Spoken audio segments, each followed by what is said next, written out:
তুমি এমন ভাবে আল্লাহর ইবাদত করবে যেন তুমি আল্লাহকে দেখতে পাচ্ছ। কথা বুঝতে পারছেন?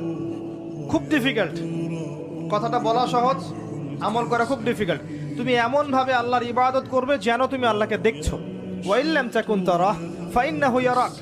যদি তুমি আল্লাহকে দেখতে না পারো তাহলে জেনে রাখবে আমি রাখি না কেন। আমার কপালে সেজদার দাগ আছে, ইবাদতের জীবনে আমি পাক্কা মুসল্লি, আর অর্থনৈতিক জীবনে গিয়ে যদি পাক্কা সুদখোর হই, ওই ইবাদত আল্লাহর কাছে কবুল হবে না। শেষ বয়সে গিয়ে 10টা চিল্লা দিয়ে আর 10টা উমরা করে আর 10 বার হজ করে আলহাজ টাইটেল লাগিয়ে কোনো লাভ নাই, কারণ আপনার রিজিকের সোর্সটা হারাম। আমি দুনিয়াতে এসেছি কেন? এক সময় তো আমি ছিলাম না, আবার এক সময় আমি থাকবো না। কেউ এসে চিরস্থায়ী হতে পারে নাই, তো আমরাও পারবো না। তো আল্লাহ পাক আমাদেরকে সৃষ্টিটা করলেন কেন? আমার কাছে আমার রব কি চান? আমি যদি না থাকতাম তাহলে আমার পরিবার চলতো কিনা, আমার সমাজটা চলতো কিনা, আমার শিক্ষা ব্যবস্থাটা চলতো কিনা, আমার দেশটা চলতো কিনা, এই বিশ্বের ঘূর্ণন চলতো কিনা, আর্নিক গতি চলতো কিনা, থেমে যেত? উত্তর না। আমি না থাকলে আর্নিক গতি থামতো না।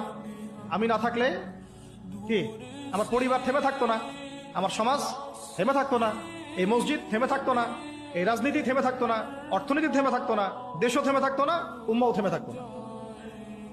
তাহলে আল্লাহ পাক আমাকে কেন সৃষ্টি করলেন? আমার কি রোল আছে এখানে? আমার কি ভূমিকা? এই এতটুকু চিন্তা। দিনে এবং রাতে বেশি থেকে বেশি নবী সাল্লাল্লাহু আলাইহি ওয়াসাল্লামের উপর দরুদ শরীফ পাঠ করেন। পারা যাবে ইনশাআল্লাহ? সবচেয়ে শ্রেষ্ঠ দরুদ কোনটা? দরুদে ইব্রাহিম। পারা যায় ইনশাআল্লাহ? এটা না পড়েন, অ্যাটলিস্ট এতটুকু বলবেন, আল্লাহুম্মা সাল্লি ওয়া সাল্লিম আলা নবিয়িনা মুহাম্মদ। পারা যাবে?